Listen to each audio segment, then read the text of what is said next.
அந்த ஆட்டுக்குட்டி அண்ணாமலை டைம் உள்ளடா பைத்தியக்கார பயல. கோவாவுல நடிகை கூட குத்தாட்டம் போடுற உனக்கு சிஎம் ஆசையா? தனி விமானத்துல கோவாவுல ஒரு நடிகையை கூட்டிட்டு போன சீமான் ஒரு பைத்தியக்காரன். இன்னொருத்தத சீமான் பைத்தியக்காரன். ஆமக்கறி வச்சாரு, ஆமைக்கு கீமைக்கு பிறந்திருப்பான். ஆட்டுக்குட்டி அண்ணாமலை என சீமான் அண்ணாமலையை சகட்டு மேனிக்கு பேசிய திமுக பேச்சாளர். அந்த ஆட்டுக்குட்டி அண்ணாமலை டைம் உள்ளடா பைத்தியக்கார பயல. நாங்க முட்டை தமிழ்நாட்டுல மட்டுமாயா டாஸ்மார்க் வைக்கிறோம். மோடியையும் விட்டு வைக்காமல் வெளுத்தெடுத்த திமுக பேச்சாளர் சுஜாதா.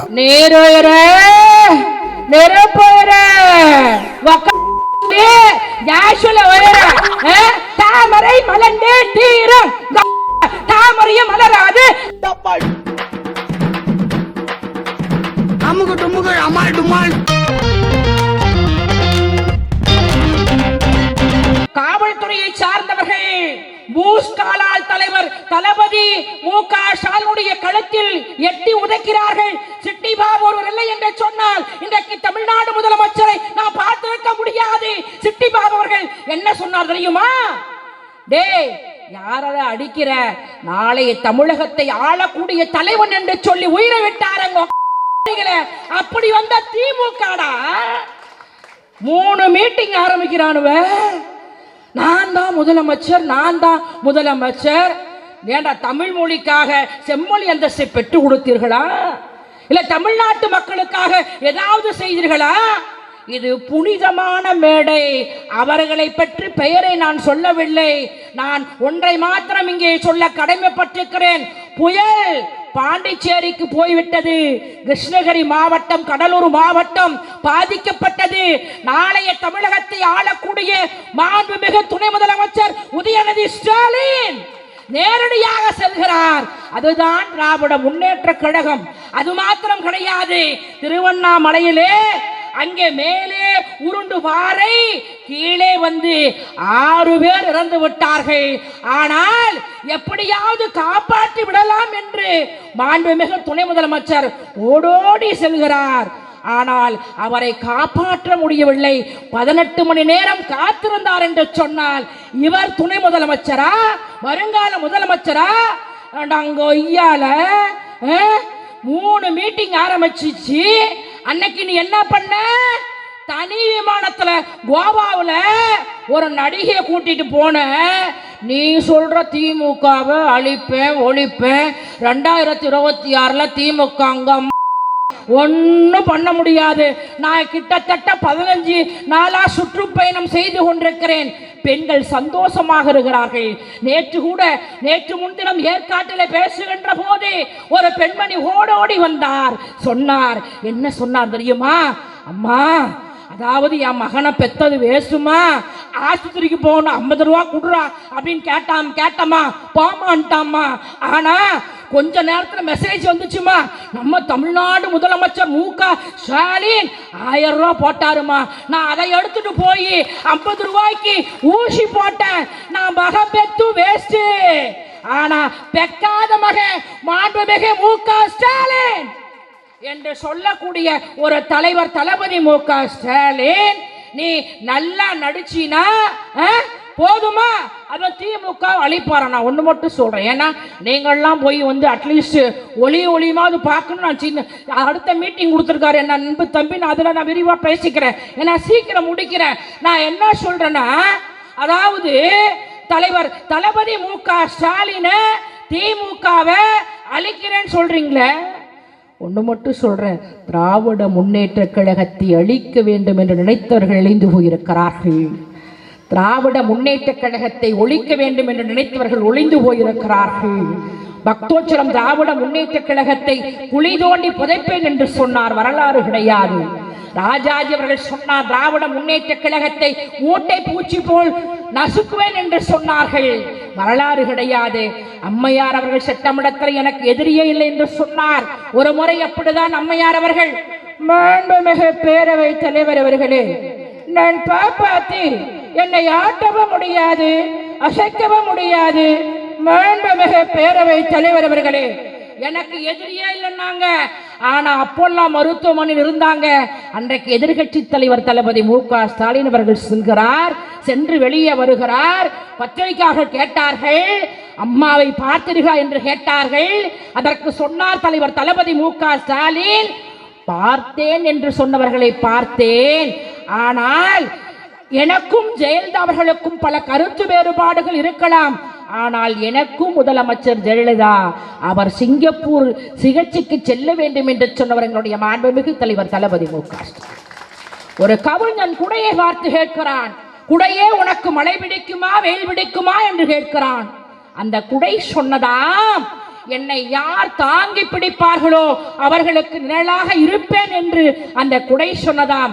அந்த குடை கூட என்னை யார் தாங்கி பிடிப்பார்களோ அவர்களுக்கு நிழலாக இருப்பேன் என்று சொன்னது. ஆனால் நம்மளுடைய மாண்புமிகு முதல்வர் தன்னை தாங்கி பிடிக்கவில்லை என்று சொன்னாலும் இந்த தமிழ் சமுதாய மக்களுக்காக நிழலாக இருக்கக்கூடியவர் தான் மாண்புமிகு தமிழ்நாடு முதலமைச்சர் மாண்புமிகு மு.க. ஸ்டாலின். அதில் மாற்று கருத்து கிடையாது. சொன்னதையும் செய்தவர் தலைவர் தளபதி மு.க. ஸ்டாலின், சொல்லாதையும் செய்தவர் தலைவர் தளபதி மு.க. ஸ்டாலின். தாய்மார்களே, இந்த எடுப்படாத எடப்பாடி பழனிசாமி ஆட்சியில் கொஞ்சமா 20 மாதம் கொரோனாவில் அம்மா செத்தா போக முடியாது, ஆயா செத்தா போக முடியாது. அன்னைக்கு 1000 ரூபா கொடுத்தாரு. அப்பயே முதலமைச்சர் வந்து சொன்னார், 1000 ரூபா பத்தாது, நீங்கள் 5000 கொடுங்க. அப்போ சொன்னார், அதாவது கஜானா காலி, நாங்கள் 1000 தான் கொடுப்போம், நீங்கள் வேணா கொடுத்துங்க அப்படின்னாரு. அன்றைக்கு எதிர்கட்சி தலைவர் மாண்புமிகு முதலமைச்சர் இன்றைய முதலமைச்சர் சொன்னார், அடுத்த ஆண்டு காலம் திராவிட முன்னேற்ற கழகம் ஆட்சிக்கு வரும், ஆட்சிக்கு வந்த பிறகு மீதி 4000 ரூபாய் கொடுப்பேன் என்று சொல்லி உடனே 4000 தாய்மார்களை உங்களுக்கு கொடுத்த காரணத்தினால்தான் இவ்வளவு அமைதி காக்கிறீர்களே அன்பு தாய்மார்களே. தாய்மார்களுக்கு மட்டும் நான் ஐ லவ் யூ என்று சொல்கிறேன். நேரம் எவ்வளவு நேரம் ஆகிறது, எவ்வளவு ஒற்றுமை, எவ்வளவு சிரிப்பு. அதுவும் தாய்மார்களே தேர்தல் சொன்னாரு, நான் ஆட்சிக்கு வந்தேன் என்று சொன்னாள். பெண்கள் பேருந்துகளில் இலவசமாக பயணம் செல்லலாம். இந்த எடுப்படாத எடப்பாடி பழனிசாமி, அப்படியா, அது எப்படி முடியும், தமிழ்நாடு முழுவதும் போய் எப்படி செய்ய முடியும்? ஆனால் ஆட்சிக்கு வந்த பிறகு அன்பு தாய்மார்களே, பெண்கள் பேருந்துகளில் இலவசமாக பயணம் செய்யலாம். என்ன ஒரு அற்புதம். முன்பெல்லாம் எடுப்படாத எடப்பாடி பழனிசாமி ஆட்சியில பேருந்து கட்டணத்தை உயர்த்தப்படுவாங்க. அம்மையார் ஜெயலலிதா ஆட்சியிலையும் பேருந்து கட்டணம் உயர்த்தப்படுவாங்க. ஆனா இன்றைக்கு பெண்கள் சந்தோஷமாக இருக்கிறாங்க. அன்னைக்கெல்லாம் கண்டக்டர் கொஞ்சமா பண்ணுவாரு, அதாவது அம்மா டிக்கெட் கொடுமா, உங்க அப்பா விட்டு பசாம அப்படின்னுவாரு. இப்ப யாராவது கண்டக்டர் கேட்க சொல்லு, எங்க போறீங்கன்னா நம்ம சொல்றோம் பாரு, எங்க போனா உனக்கு என்ன, நாங்க போவோம் வருவோம் போவோம் வருவோம். ஐயோ, அதுவும் முன்பெல்லாம் நம்ம வீட்டுக்காரர் என்ன பண்ணுவோம் தெரியுமா, டாஸ்மார்க்கை போட்டு அடிச்சு விடுவாரு. அடிச்சு விட்டு நம்ம அம்மா அப்பா அம்மா வீட்டுக்கு கோச்சிட்டா போனா கூட நம்மகிட்ட அவர்கிட்ட போய் காசு கேட்கணும். இப்ப யாராவது அடிக்க சொல்லு, கொய்யால நீ என்னத்தையாவது என்னை அடிச்சினா, எங்களுடைய முதலமைச்சர் இலவசமாக பேருந்துகளில் பயணம் செய்யலாம் சொல்லியிருக்கிறாரு. நான் ஏற்கனவே பாக்கியலட்சுமி சீரியல் பார்த்துட்டு அந்த விளம்பரத்தில் தான் உனக்கு தீஞ்ச தோசை போட்டு கொடுப்பேன், அந்த தீஞ்ச தோசையும் கிடைக்காது. ஐயோ சாமி, அப்படிலாம் வேண்டாம் அப்படின்ற மாதிரி இன்று பயந்து கொள்ளக்கூடிய ஆண்கள் பெண்கள் இன்றைக்கு நெஞ்ச நிமிர்ந்திருக்கிறார் என்று சொன்னால் அதற்கு காரணம் மாண்புமிகு தலைவர் தளபதி மு.க. ஸ்டாலின். அதுவும் கிராமத்திலெல்லாம் பெண்கள் பேருந்துகளில் ஏறிக்கொண்டு மகிழ்ச்சியோடு சந்தோஷமாக வெளிநெடுக காட்டுமல்லி, திராவிட மாடல் ஆட்சியின் தலைவர் தளபதி மு.க. ஸ்டாலின் ஆட்சியில் பெண்கள் மகிழ்ச்சியோடு செய்யறாங்க. அந்த ஆட்டுக்குட்டி அண்ணாமலை டைம் இல்லடா பைத்திகார பயல. ஏய், உன்ன மாதிரி அரலூசு நான் பார்த்ததே இல்ல. ஏண்டா நான் தெரியாம கேட்கறேன், நாங்க மட்டும் தமிழ்நாட்டில் மட்டுமாயா டாஸ்மார்க் வைக்கிறோம் இல்லையா? அது இந்தியா ஃபுல்லா நடக்குது, உலகம் ஃபுல்லா நடக்குது. அவன் லூசு, அவன மாதிரி ஒரு லூசு உலக வரலாற்றில் யாரும் கிடையாது. என்னன்னா, அதாவது பஞ்சில் அடிச்சுக்கிறான், பை நீலாம் ஒரு தலைவனாடா, அதாவது அடிச்சுக்கிறான். அப்புறம் பாத்தீங்கன்னா லண்டனுக்கு போறான். லண்டனுக்கு போயிட்டு எங்களுடைய முதலமைச்சரை ஒரு மரியாதை இல்லாத பேசுறான். இன்னைக்கு கூட இன்னைக்கு யூடியூப் நமக்கு வந்து பழி வாங்க போகுது. இன்னைக்கு கூட வந்து பார்த்தோம் என்று சொன்னால் வந்தால் கூட எங்களுடைய தலைவர் தளபதி மு.க. ஸ்டாலின், மாண்புமிகு இளையவர் உதயநிதி ஸ்டாலின் அவர்களும் ஒருவரை தரைக்குருவாக பேச வேண்டாம் என்று சொல்வார்கள். ஆனால் என் தலைவர் தளபதி மு.க. ஸ்டாலின் அவர்களை நீ ஒருமையாக பேசினார் என்று சொன்னால் எனக்கு புல்லல்ல புரசல்ல, இந்த இயக்கத்திற்காக கூட எங்களுடைய தளபதியை பேசணும், நான் சும்மா விட மாட்டேன். அதை பத்தி எனக்கு கவலையே கிடையாது. என் தம்பி தூக்கி போட்டா எனக்கு போதும். அதுதாயா திமுக. மோடி என்ன பண்ணாரு அத கேளு. எவ்வளவு கஷ்டம் இல்லையா? இன்னைக்கு என்ன மும்மொழி கொள்கை தேவையா? கொஞ்சம் சப்ஜெக்ட் எடுக்கணும் இல்லையா? ஏங்க, அன்றைக்கே அறிஞர் அண்ணா அவர்கள் சொன்னார்கள், 2 மொழி தேவை போதும் என்று சொன்னார்கள். ஒன்றை நான் பதிவு செய்ய நான் காத்திருக்கிறேன். 1938ஆம் ஆண்டு தந்தை பெரியார் அவர்கள், அதாவது தமிழ் வாழ்க என்று சொல்லி அன்றைக்கே சொன்னவர் தந்தை பெரியார் அவர்கள். ஆனால் இன்றைக்கு வேண்டுமென்று மாட்டை கடித்து மனுஷனை கடிச்சு எப்படியாவது திமுகவை இல்லையா ஒழிச்சுன்றதுக்காக பள்ளி கல்வித்துறை என்னையா பண்ணுச்சு? பள்ளி கல்வித்துறைக்கு வந்து நீ நிதி ஒதுக்குறத விட்டுட்டு எப்படி மிரட்டுற? அதாவது மும்மொழியை ஏற்றுக்கொண்டால்தான் பள்ளி கல்வித்துறைக்கு நிதி வழங்கப்படும் சொன்னீர்கள். ஆனால் இந்த பட்ஜெட்டிலே மாண்புமிகு முதலமைச்சர் 10,000 கோடி கொடுத்தாலும் மும்மொழி கொள்கையை ஏற்றுக்கொள்ள மாட்டேன், அதற்காக மாணவர்கள் அதாவது இது பண்ணக்கூடாதுன்னு இந்த பட்ஜெட்டில் நிதி ஒதுக்கி இருக்கக்கூடிய ஒரே ஒரு முதலமைச்சர் மாண்புமிகு தலைவர் தளபதி மு.க. ஸ்டாலின். ஆட்டுக்குட்டி அண்ணாமலையை அடக்கி வாசி. உன்ன மாதிரி நாங்களாம் எவ்வளோ பேரை பார்த்துருக்குறோம். நேருவை பார்த்துருக்குறோம், இந்திரா காந்தியை பார்த்துருக்குறோம். நாங்கள் இல்லை, திராவிட முன்னேற்ற கழகம். 1949ஆம் ஆண்டுகள் இவர்கள் இளைஞர் குளித்தலையில் போட்டியிடுகின்ற போது சுயேட்சையாக உதயசூரியன். இன்றைக்கு 2025 உதயசூரியன் 75 ஆண்டு காலம் திராவிட முன்னேற்ற கழகம். உங்க மோடி என்ன பண்ணார்? அதுவும் மோடி மாதிரி ஒரு திருக்குறள் உலக வரலாற்றில் யாரும் பேச முடியாது. ஒரு முறை அப்படிதான் சொல்றாரு மோடி, அடே அப்பா நேரோயர நெருப்போயர நெருப்போயர நம்மாலு போட்டானு பேஸ்புக்ல மண்ணெண்ண ஒயர டீசல் ஒயர கேஸ்ல ஒயர. அதுவும் போன மாசம் சொன்னாரு பாரு, பொங்கலுக்கு போன வருஷம். அடே அப்பா அனைவருக்கும் பொங்கல் நல்ல வாழ்த்துக்கள். ஆடா பாவி, நீங்க உங்க மோடி ஒண்ணுமே செய்யல. அந்த 5 லட்சம் கதையெல்லாம் டைம் இல்ல, அடுத்த மீட்டிங்ல பேசிக்கிறேன். ஆட்டுக்குட்டி அண்ணாமலையே, நான் இங்க ஒண்ணு சொல்றேன். என் தம்பி சிற்றரசு சூப்பர் ஸ்டார் மாவட்ட செயலாளர், நான் அவர்கிட்ட பர்மிஷன் கேட்டுக்கிறேன். டே அரவக்குறிச்சியில போய் தோந்து விட்டேன், கோயம்புத்தூர்ல தோந்து விட்டேன். நான் இங்க தம்பிகிட்ட கேட்கிறேன், எங்க சித்தரசு கிட்ட நீ வந்து மாநகராட்சி கவுன்சிலர் தேய்ச்சி பாருடா.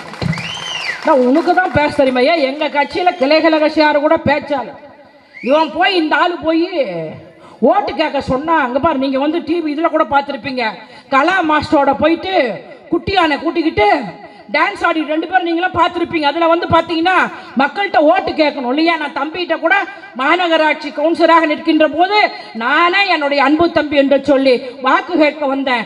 ஆனால் ஆட்டுக்குட்டி அண்ணாமலை என்ன பண்ணா தெரியுமா? கோயம்புத்தூர்ல கலா மாஸ்டர் கூட்டிக்கிட்டு குட்டி யானையில இப்போ ஒண்ணுமே இல்லையா? திமுக இன்னொரு அம்மா தமிழிசை சவுந்தரராஜையே, கலைஞர் தலைவர் கலைஞர் உனக்கு சீட்டை கொடுத்தாரு, அதாவது எம்பி சீட்டு. இந்த அம்மா சொல்லுது, என்னை ஹிந்தி என்று சொன்னால் எனக்கு கோபம் வரும். அந்த அம்மா அப்படிதான். அடே அப்பா, அதாவது தாமரை மலர்ந்தே தீரும், தாமரை மலர்ந்தே தீரும், தாமரையும் மலராது.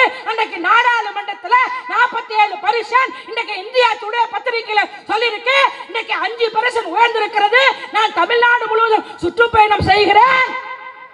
பெண்கள் அடுத்த முறையும் திராவிட முன்னேற்ற கழகத்திற்கு தான் வாக்களிப்பேன் என்று சொல்கிறார்கள். சாதனை சொல்லலாம். ஆட்டுக்குட்டி அண்ணாமலை அடக்கி வாசி, நீ என்னைக்குமே ஒன்றும் பண்ண முடியாது இல்லையா? உனக்கு அடுத்த மீட்டிங் இன்னும் ஸ்ட்ராங்கா இது பண்றேன். இன்னொருத்த சீமான் பைத்தியக்கார பையன், அவன் அரலூசா முக்காலூசா.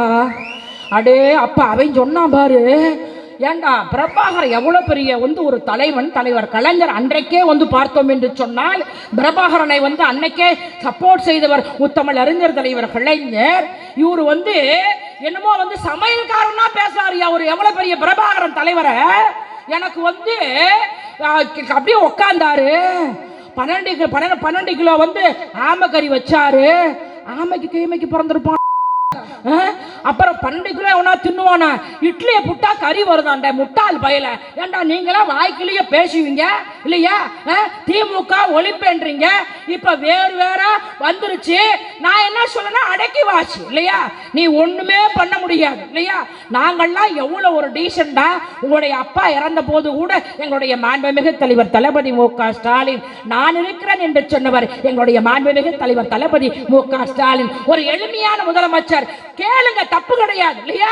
ஆனா இவங்கெல்லாம் இப்படி நான் தான் முதலமைச்சர் ஒண்ணு மட்டும் லாஸ்டா சொல்லிட்டு முடிக்கிறேன். நடிகர்கள்லாம் யாரும், அதாவது எத்தனையோ நடிகர்கள் கட்சி ஆரம்பிச்சாங்க. சிவாஜி மாதிரிலாம் ஒரு நடிகர் யாருமே கிடையாது. அவரு மாதிரிலாம் அப்படியே ஒவ்வொரு உடம்பும் நடிக்கும், ஒவ்வொரு கண்ணும் நடிக்கும். அவரும் கட்சி ஆரம்பிச்சாரு. அவர் திருவையாற சட்டமன்றத்தில் நின்னாரு. ஆனா தோந்து போனாரு. அன்றைக்கு வெற்றி பெற்றது துரை சந்திரசேகர், திராவிட முன்னேற்ற கழகத்தினுடைய சார்ந்தவர், இன்றைக்கு மாவட்ட கழகத்தினுடைய செயலாளர், இன்றைக்கும் சட்டமன்ற உறுப்பினர் அன்பு அண்ணன் துரை சந்திரசேகர். பாவம் விஜயகாந்த் கட்சி ஆரம்பிச்சாரு. ஆனா அவரு செத்தது வேற யாரும் கிடையாது, பிரேமலதா விஜயகாந்த் தான். பாவம் ட்ரீட்மெண்ட் எடுத்துட்டு வந்தவரை கூட்டணி வைக்க சொல்லி அவரு போயிட்டாரு. அப்புறம் என்ன ஒரு பெரிய விஷயம் தெரியுமா? அதாவது டி ராஜேந்திரன், பாக்கியராஜ், கமல்ஹாசன் நான் குறை சொல்ல, இப்ப எங்க கூட்டணியோடு இருக்கிறாரு. அவரு மாதிரிலாம் யாருமே ஒரு அழகா நடிக்க முடியாது. இன்னைக்கு திமுக கூட்டணியில் இருக்கிறாருன்னா அவர் நல்ல ஒரு திறமையானவர்.